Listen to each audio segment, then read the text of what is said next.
I never thought I'd be afraid of the woods.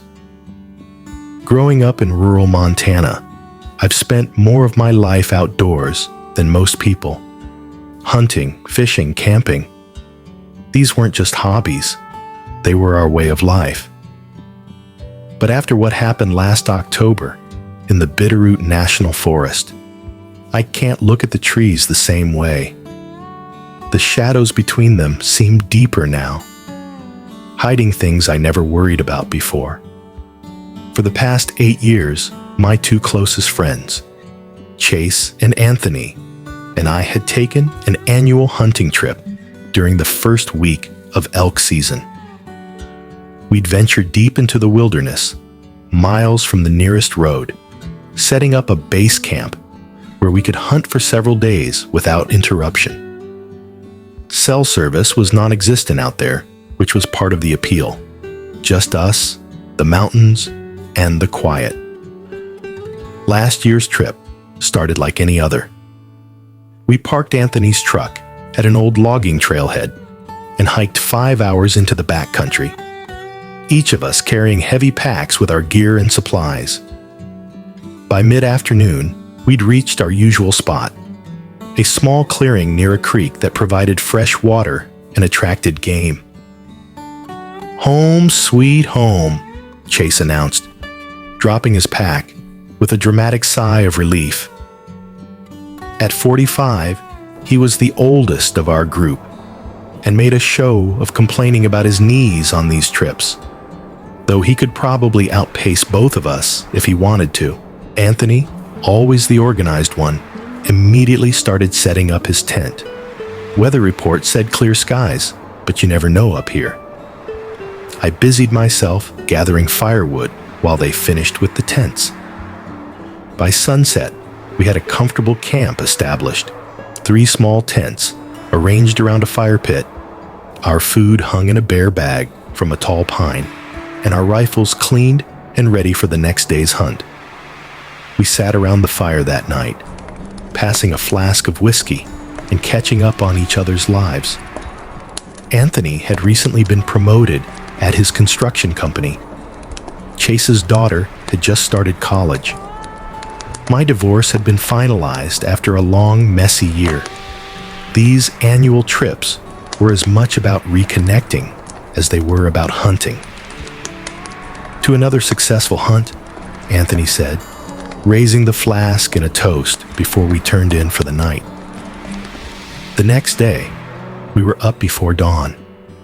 After a quick breakfast of instant coffee and protein bars, we split up to cover more ground, agreeing to meet back at camp by 4 p.m. I headed north along the creek. Chase took the eastern ridge, and Anthony went west toward a meadow where we'd spotted elk in previous years. Hunting is mostly waiting and watching, with brief moments of intense focus. I spent the morning moving slowly through the forest, stopping frequently to listen and observe. Around noon, I spotted a young bull elk about 200 yards away.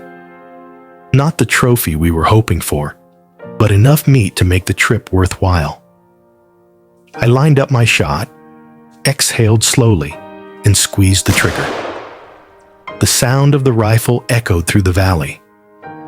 The elk dropped, and I felt the familiar mix of sadness and satisfaction that comes with a clean kill. After field dressing the animal, I realized I wouldn't be able to drag it back to camp alone. I'd need help from Chase and Anthony. Since it was already 2 p.m., I decided to mark the location and head back to camp. I could return with my friends, and we'd retrieve the elk together. I tied a bright orange marker to a nearby tree and used my GPS to record the coordinates. When I arrived back at camp just before 4, something felt immediately wrong. The site was too quiet. No fire had been started, though Anthony usually got back early to get it going. As I approached, I noticed our tents had been disturbed. The front flap of mine was unzipped and partially open, though I distinctly remembered closing it before leaving. Anthony, Chase, I called out, my voice sounding unnaturally loud in the stillness. No response. I put down my rifle and cautiously approached the campsite. All 3 tents had been searched, our sleeping bags and backpacks strewn about. The food bag still hung from the tree, untouched. This wasn't a bear or other wildlife. This was deliberate. My first thought was that another hunter had stumbled upon our camp, maybe looking to steal supplies. But nothing valuable seemed to be missing. Not even the expensive hunting knives or the GPS units, just rummaged through, as if someone had been looking for something specific. I checked my watch. 4:15 p.m. Anthony and Chase should have been back by now. I fired a signal shot into the air, our agreed-upon emergency call. The sound echoed through the trees, then faded into silence. No answering shot came. By 5 p.m., with the light beginning to fade and still no sign of my friends, worry had crystallized into fear. I fired another signal shot. Again, no response.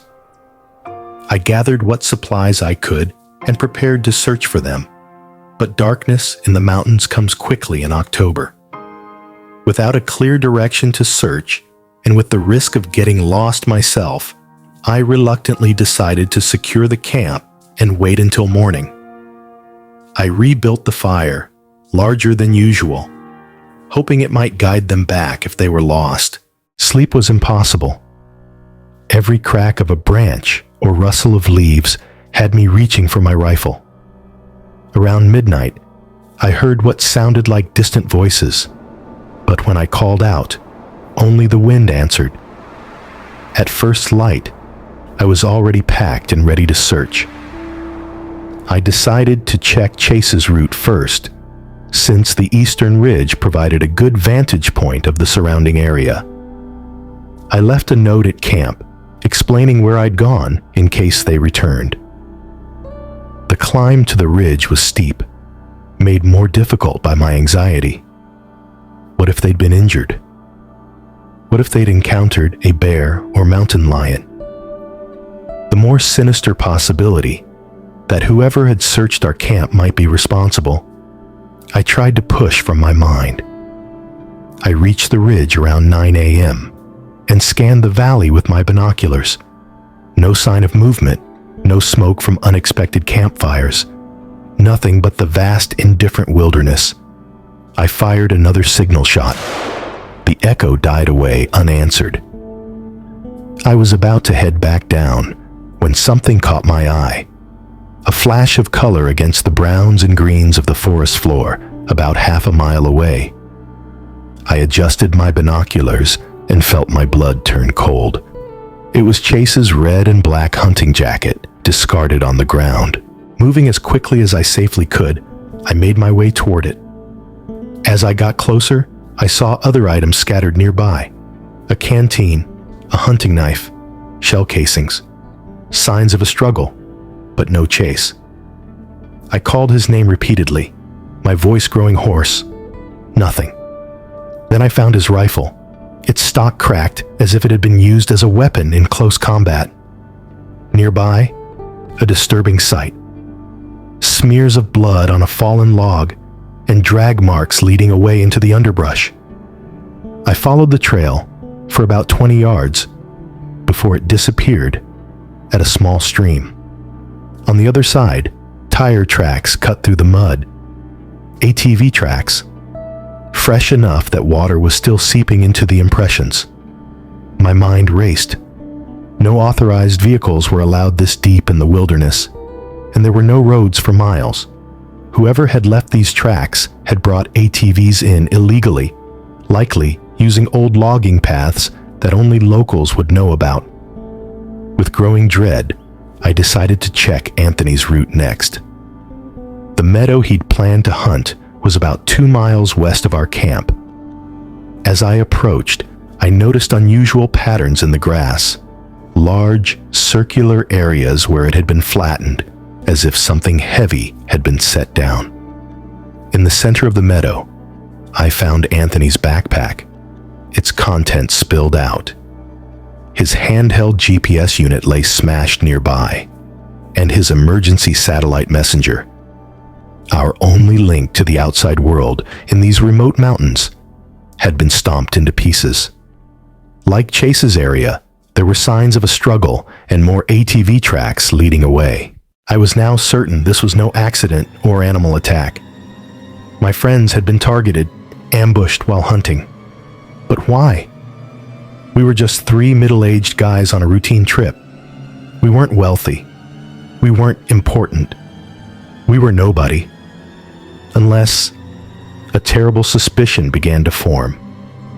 3 weeks earlier, local news had reported on a major drug bust in the area.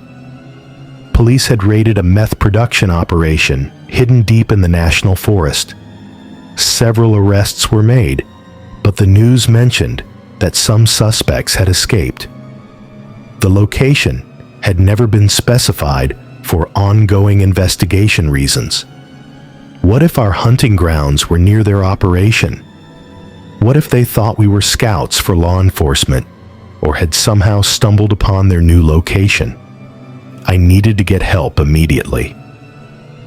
Without the satellite messenger, my only option was to hike back to the truck and drive to the nearest ranger station. It would take hours, maybe the rest of the day, but I had no choice.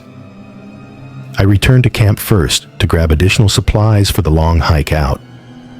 As I approached the clearing, I stopped dead in my tracks. 2 ATVs were parked beside our tents. 2 men in camo clothing were methodically going through our remaining gear. I ducked behind a large pine, my heart hammering against my ribs. They were armed, not with hunting rifles, but with handguns and what looked like a sawed-off shotgun. These weren't forest rangers or game wardens. One of them held up my wallet, which I'd foolishly left in my tent. Peter Hill. He read from my driver's license. Billings address. This the last one? The other man nodded. Should be. The guy at the station said 3 registered for backcountry permits. Boss wants to make sure they didn't see anything. What about the truck at the trailhead? Connor and Hank are handling it, making it look like a bear attack on the campsite, hikers getting lost, and that whole thing. Rangers will find it eventually, but we'll be long gone by then. They were covering their tracks, creating a false narrative about what happened to us. And from their conversation, it was clear they were looking for me now. I had 2 choices. Try to hike out and risk being spotted on the trail, or hide and wait for them to leave. But if I hid, what about Chase and Anthony? Were they still alive somewhere? One of the men made the decision for me. Let's check the perimeter again before we head back. If he's still out there, he couldn't have gone far without his gear. They mounted their ATVs and headed in opposite directions around the camp. I waited, pulse pounding in my ears, as one of them disappeared into the trees. The other circled back toward my hiding spot, moving slowly, eyes scanning the underbrush. When he was just 30 yards away, I fired a warning shot into a tree just above his head. He panicked, diving off the ATV and scrambling for cover. In that moment of chaos, I sprinted from behind the pine, raced toward the abandoned vehicle, and jumped on. I gunned the engine and tore off down the trail the men had created when they arrived. Behind me, I heard shouts and then gunfire, but I was already weaving through the trees, the ATV bouncing over roots and rocks. I had no idea where the trail led, but I hoped it would take me toward a road or ranger station. After about 20 minutes of reckless driving, the trees thinned out, and I found myself on what appeared to be an old logging road, overgrown but still passable. 5 miles later, the logging road intersected with a gravel Forest Service road. I turned toward what I hoped was civilization and kept going. pushing the ATV to its limits. It was nearly dusk when I finally reached a small gas station at the edge of the forest. I burst inside, startling the elderly attendant, and begged to use the phone. Within an hour, sheriff's deputies and Forest Service officers had arrived. By midnight, a full search operation was underway, with FBI agents joining due to the drug connection. They found the meth operation 2 days later, a sophisticated setup hidden in an abandoned mine shaft from the early 1900s gold rush era. The operation was a quarter mile into the mountain, with lookouts posted at strategic points along the access trails. The lab itself was camouflaged with natural materials, and they'd installed ventilation systems that dispersed chemical fumes through multiple small outlets in the mountainside to avoid detection. 6 men were arrested, all heavily armed, with connections to a larger drug trafficking network that operated throughout the Northwest. What they also found sickened me. Evidence that Chase and Anthony weren't the first victims. Personal belongings from at least 4 other missing hikers and hunters were discovered. People who had vanished over the past 2 years, their disappearances attributed to wilderness accidents or animal attacks. I feared for my friends.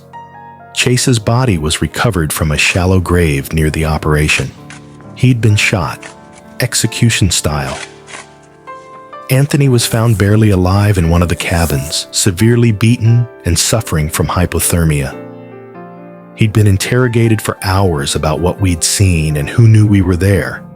He spent 3 weeks in the hospital and still suffers from traumatic brain injury. He doesn't remember much about what happened, and sometimes I think that's a blessing. The authorities believe the drug operation had been in that location for about 3 years, moving periodically to avoid detection. They were paranoid about being discovered, especially after the recent bust of their other site. Anyone who ventured too close was considered a threat to be eliminated. Our annual hunting trip had just put us in the wrong place at the wrong time. The ATV tracks we found were from their regular patrols of the surrounding area. When they discovered our camp and realized people were hunting nearby, they decided we were a security risk that needed to be handled. I still go hunting occasionally, but never in that part of the Bitterroot. Never without a satellite messenger and GPS locator. And never without looking over my shoulder, wondering what might be hidden beyond the trees. The wilderness has always had its dangers. Bears, mountain lions, sudden storms. But now I know worse things are hiding in those remote corners of the forest. Things with human faces and calculated malice. If you're heading into the backcountry, research the area carefully. Register your trip plan with rangers and carry emergency communication devices. And if you find ATV tracks where there shouldn't be any, or see signs that someone has searched your camp while you were gone, don't investigate. Don't play hero. Just get out. Fast. Because sometimes the monsters in the woods aren't the ones with claws and fangs. They're the ones who know you're coming and are waiting for you to wander just a little too close to their territory.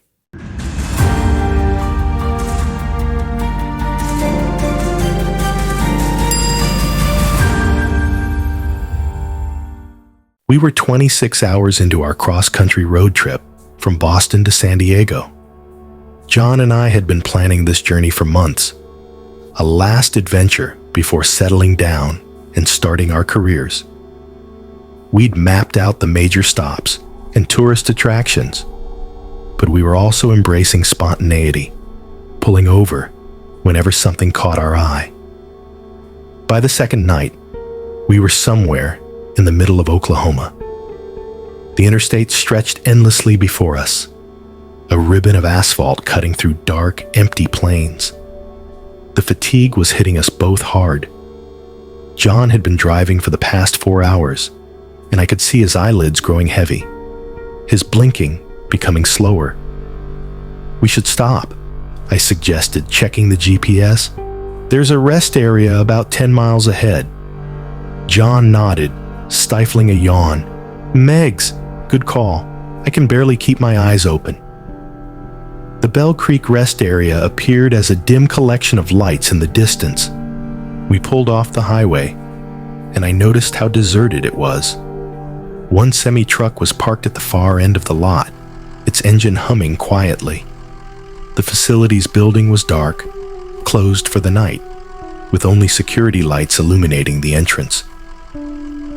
"Doesn't look like the Ritz," John joked, and parked our Subaru under one of the few working lights. "But it'll do." We reclined our seats and adjusted our travel pillows. John double-checked that the auto lock was engaged, then reached over and squeezed my hand, giving me a tired smile. Halfway there, he said, "Love you." "Love you too," I replied, already drifting off. "See you in the morning." Sleep came quickly, dreamless and heavy. I'm not sure how long we'd been asleep when the tapping started. Light, but insistent, on the driver's side window. I jerked awake, disoriented, heart racing. John was already sitting up, rubbing his eyes. The tapping came again, and we both turned to see a woman standing outside, illuminated by the overhead light. She looked to be in her 30s, with disheveled blonde hair and a panicked expression. John rolled down his window halfway. "I'm so sorry to bother you," she said, her voice trembling. "My car broke down, and my phone is dead. I've been waiting for someone to stop by for hours." I checked the time, 2:17 a.m. "What's wrong with your car?" John asked, fully alert now. "I don't know. It just died while I was driving.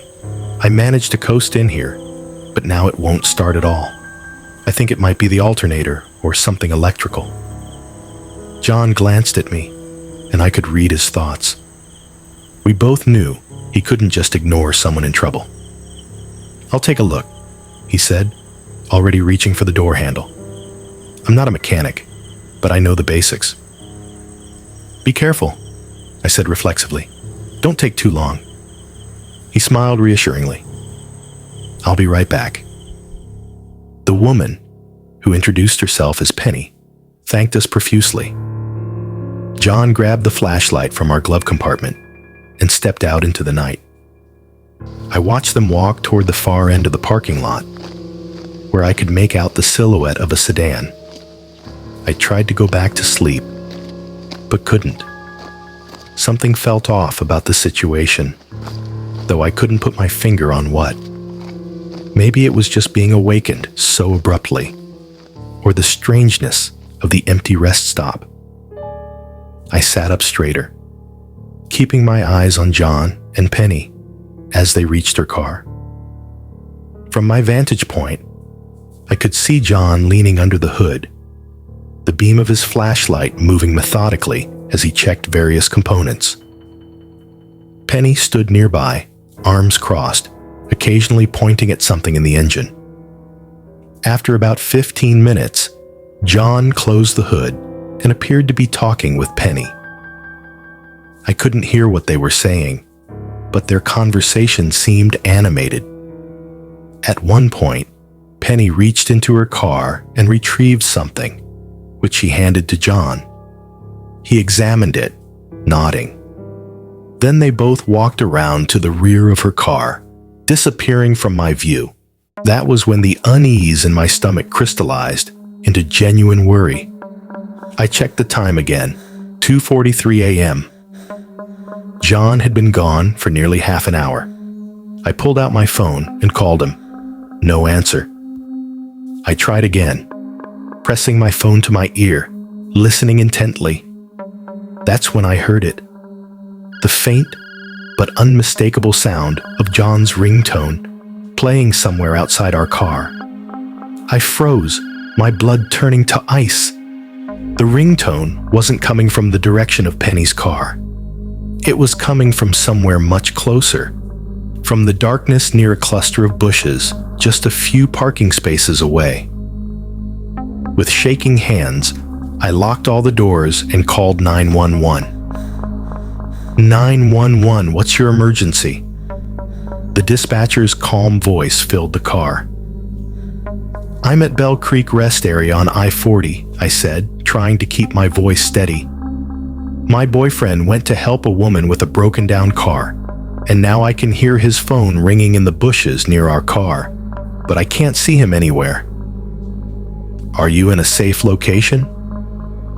I'm locked in our car. Stay there. Do not get out. Officers are being dispatched to your location now. Can you still see the woman your boyfriend went to help? I peered through the window toward where Penny's car had been. No, I can't see her or her car anymore. The dispatcher kept me on the phone until the police arrived 20 minutes later.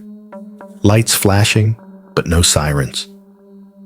2 patrol cars pulled into the rest area, and 4 officers emerged, approaching cautiously. I rolled down my window just enough to explain the situation. 2 officers stayed with me while the others investigated the area where I'd heard John's ringtone. One of them returned a few minutes later, his expression grim. In his gloved hand were John's phone and wallet, both found discarded in the bushes. The search began immediately. The officers scoured the entire rest area, but found no trace of John or Penny. The sedan was gone. The only other vehicle, the semi-truck, was empty, its driver nowhere to be found. By dawn, the rest area had been transformed into an active crime scene. Detectives interviewed me repeatedly, piecing together everything I could remember about Penny and her car. Did you happen to notice the license plate? One detective asked. I shook my head, tears streaming down my face. It was too dark, and I wasn't paying attention. What about the make and model? A dark sedan. Maybe blue or black? I'm sorry, I didn't get a good look. The breakthrough came 3 days later when investigators reviewed footage from a security camera mounted on the facility's building. The quality was poor, but it clearly showed John checking under the hood of a dark Chevrolet Malibu. Then, as they moved to the rear of the car, a second figure emerged from the shadows. A man, tall and broad-shouldered, who struck John from behind. As John collapsed, Penny and the unknown man quickly loaded him into the trunk before driving away. More disturbing was what the investigators discovered when they ran Penny's image through their database. The same woman had been spotted at 2 other rest areas along Interstate 40 in the past 6 months. In both locations, male travelers had gone missing under similar circumstances, awakened in the middle of the night by a distressed female motorist, only to vanish without a trace. The FBI became involved, labeling it the work of a serial abduction team targeting highways across multiple states. They believe Penny and her partner, possibly partners, operate along interstate corridors, preying on the kindness of travelers. Flyers with Penny's image from the security footage now hang in rest areas throughout the Midwest. Police have recovered 2 bodies so far, both found in remote areas miles from the highways. But neither was John. 3 weeks after John's disappearance, police discovered an abandoned warehouse 30 miles from Bell Creek Rest Area, with disturbing but inconclusive evidence. The detective assigned to my case called to share their working theory. Based on similar cases across state lines, we believe Penny and her partner are connected to human trafficking. They deliberately left John's wallet and phone near the scene because they're confident in their escape plan. It creates initial confusion, while eliminating ways to track him. Inside the warehouse, police found restraints, chemical residue from cleaning agents, and a room with soundproofing. What's telling is the precision, the detective explained. The discarded items, the cleanup, the timing. It suggests they've refined their system through multiple abductions. Without concrete evidence, authorities could only speculate about John's fate, but the detective was candid. These operations move quickly, often across borders. The fact that they abandoned their location so thoroughly tells us they're experienced and cautious. The investigation continues, but as weeks turn to months, I've started to accept what the detective wouldn't say directly. The chances of finding John alive diminish with each passing day. I've moved back in with my parents in Massachusetts. I can't bear to be in the apartment John and I shared. His clothes still hang in the closet. His favorite coffee mug sits unwashed by the sink. His parents call me every Sunday, asking if there's any news, hoping for the miracle we all know becomes less likely with each passing day. Sometimes I dream about that night, but in my dreams, I go with John to help Penny. I see what he couldn't see. The man hiding behind her car, the trap being set. I warn him, save him, and we drive away together, continuing our journey as planned. Then I wake up alone, haunted by those last words, "Be careful. Don't take too long," and the knowledge that John disappeared because he was trying to help someone who appeared to be in trouble. The highway patrol has increased security at rest areas throughout the region, but Penny and her accomplice haven't been caught. They've simply moved on to different highways, different states, adapting their tactics. So I warn everyone I know, don't stop at deserted rest areas at night. Don't help strangers on dark highways. And if someone taps on your window in the middle of nowhere, keep driving. Because somewhere out there, Penny is still waiting for her next Good Samaritan.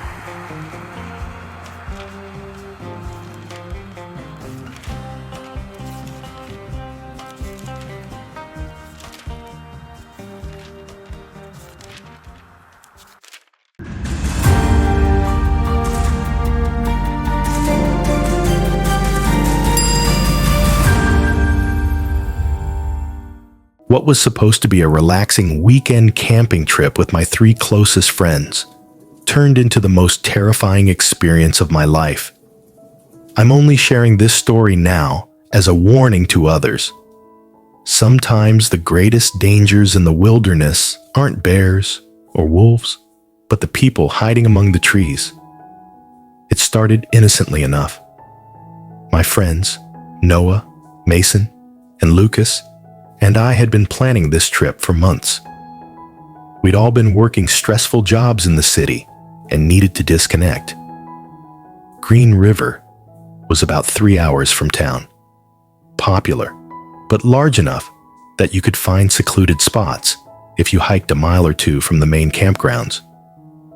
We arrived Friday afternoon and found a perfect site near a small stream, far enough from other campers that we could stay up late around the fire without bothering anyone. The first day was exactly what we needed: hiking, fishing, and catching up over beers as the sun set behind the mountains. It was during our second night that things started to feel off. We'd stayed up late, sharing stories and stargazing. Around 1 a.m., we finally decided to turn in. I fell asleep almost immediately, exhausted from a day of hiking. I woke suddenly around 3 a.m. to the sound of Mason urgently whispering my name outside my tent. "Dude, wake up. I need you to listen to something." I crawled out of my sleeping bag, disoriented and annoyed. Mason was standing there with his flashlight, looking pale. "What's going on?" I asked. I heard something moving around our camp. Not an animal, Definitely footsteps. Human footsteps. I listened, but heard nothing except the stream and the occasional rustle of leaves in the breeze. You probably just heard one of us going to take a leak, I said, desperate to get back to sleep. No, man. Everyone's in their tents. I checked. And these footsteps were circling the campsite just beyond where the light from the embers reaches. I reluctantly agreed to listen for a few minutes. We stood silently in the darkness, but whatever Mason had heard was gone. Eventually, I convinced him it was probably just a raccoon or another camper passing by, and we both went back to our tents. The next morning, I had almost forgotten about the middle-of-the-night paranoia until Lucas called us all over while making coffee. "Hey guys, check this out." Around the perimeter of our campsite, clearly visible in the damp morning soil, were footprints. They made a complete circle around where we had slept, and they definitely didn't match any of our boots. These were larger, with a distinctive tread pattern none of us recognized. "Someone was watching us last night," Noah said, voicing what we were all thinking. Mason shot me an "I told you so" look. "Could be a park ranger checking on campsites," I suggested, not entirely convinced myself. "At 3 a.m.? Without announcing themselves?" Mason countered. We debated reporting it to the rangers, but ultimately decided against it. The footprints alone weren't threatening, and we figured it was probably just another camper being weird, or maybe even sleepwalking. That afternoon, we hiked a few miles to a waterfall and spent hours swimming and cliff jumping. By the time we returned to camp, we'd mostly forgotten about the footprints. We made dinner, built up the fire, and settled in for another night of conversation and beers. Noah suggested we take turns keeping watch, half joking, but we all agreed it might help us sleep better. I volunteered to take the first shift, from 11 p.m. to 1 a.m. Nothing happened during my watch. The forest was peaceful, with only the occasional hoot of an owl or distant rustle in the underbrush. I woke Mason for his shift and crawled into my tent, quickly falling asleep. The next thing I knew, I was being shaken awake by Noah, his voice urgent and eyes wide with panic. "Get up! Now! Bring your flashlight!"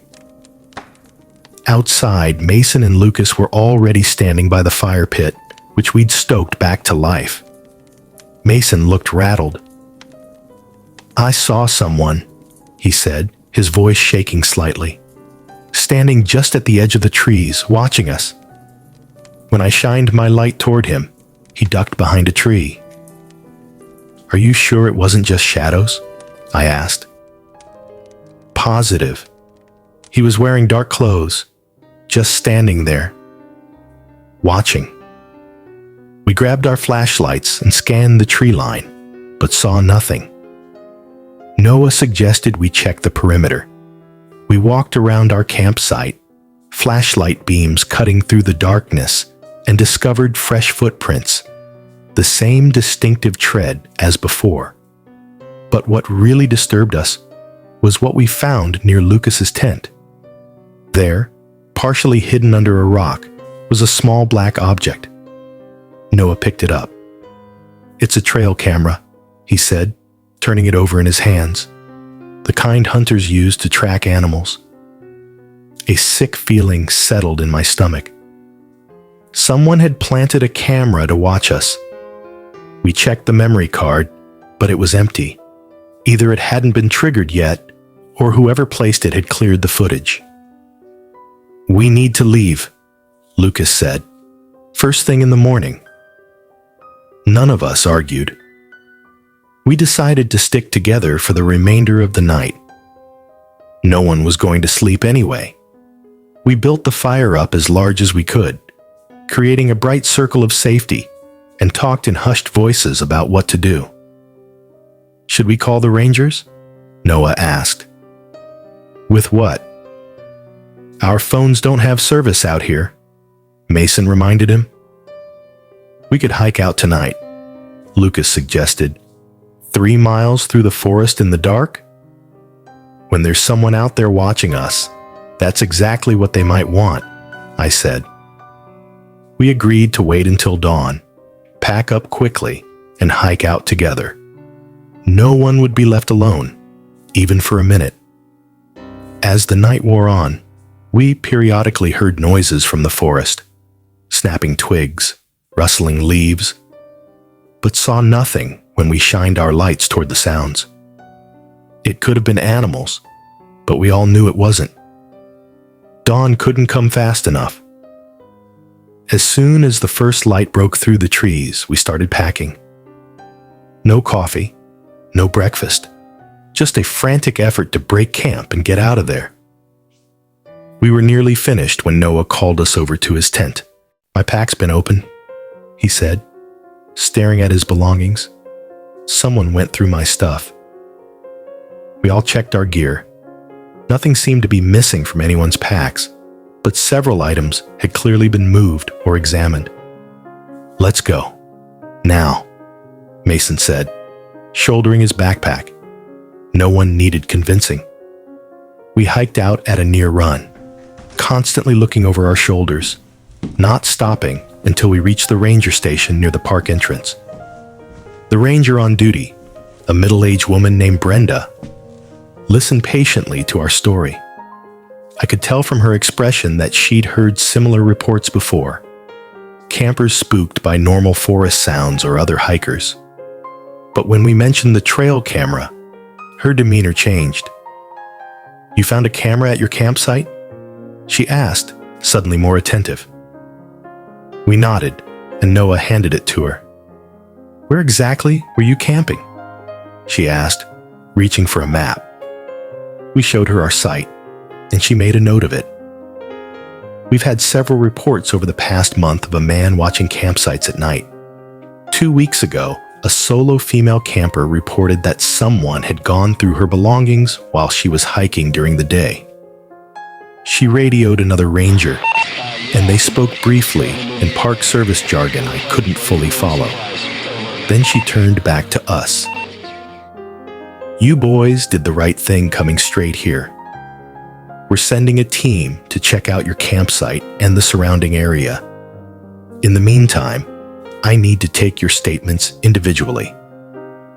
After giving our statements, Brenda told us that they were taking the situation very seriously. Apparently, we weren't the first to encounter the Night Watcher, as the Rangers had started calling him. Over the past 3 months, there had been at least 7 reports of someone observing campers at night, and 3 incidents of campsite tampering. Is it some kind of pervert? Lucas asked bluntly. We're not sure, Brenda admitted. But 2 days ago, a psychiatric facility about 30 miles from here reported a patient had escaped. Max Fuller, a man with a history of voyeuristic behavior and occasional violent outbursts. He grew up in this area and knows these woods well. She showed us a photo. The man had a gaunt face, hollow eyes, and an unsettling intensity to his gaze. None of us recognized him as someone we'd seen in the park. We believe he's been living in the forest, possibly moving between different areas of the park to avoid detection. The trail cameras might be how he's scouting potential targets. The word hung in the air, heavy with implication. A month later, we received calls from the Park Service. They'd found a makeshift campsite deep in the woods with several trail cameras, camping equipment that had gone missing from various campsites, and numerous photographs of campers, including several of us sleeping in our tents, taken through the mesh windows. Max Fuller was eventually caught trying to break into a cabin on the edge of the park. He had been living in the wilderness for nearly 2 months, watching campers, studying their routines, occasionally taking small items as trophies. When interrogated, Fuller revealed the most disturbing part of his nightly ritual. He wouldn't just watch campers from afar. He'd enter their tents while they slept, sometimes standing over them for hours, watching them breathe. He claimed he never intended to hurt anyone. He just wanted to be close to them without them knowing. The Rangers believe we interrupted his pattern by staying awake that final night. If we hadn't discovered the trail camera, who knows what might have happened. I haven't been camping since that weekend. My friends think I'm being paranoid, but they didn't see what I saw in those photos the Rangers showed us. The inside of my tent, taken from just inches away from my sleeping face, with a shadowy figure partially visible in the corner of the frame. Sometimes, even in my apartment in the city, I wake up at night with the unshakable feeling that someone is standing in the dark corner of my room, just watching, waiting. And I wonder if Max Fuller was really working alone, or if he had shared his disturbing hobby with someone else who's still out there, looking for new campers to watch.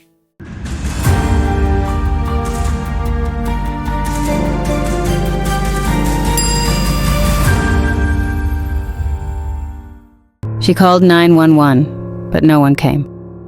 A rookie cop found her body in a motel. No witnesses, no backup, just blood and a phone still recording. The voice on that phone, it said, "Don't let him take me." I was supposed to protect her, but someone higher up wanted her gone. They shut me down. My partner got shot, and the guy calling the shots, he wore a badge too. That's when I learned justice doesn't wait for permission. Some cases stay with you. This one never left.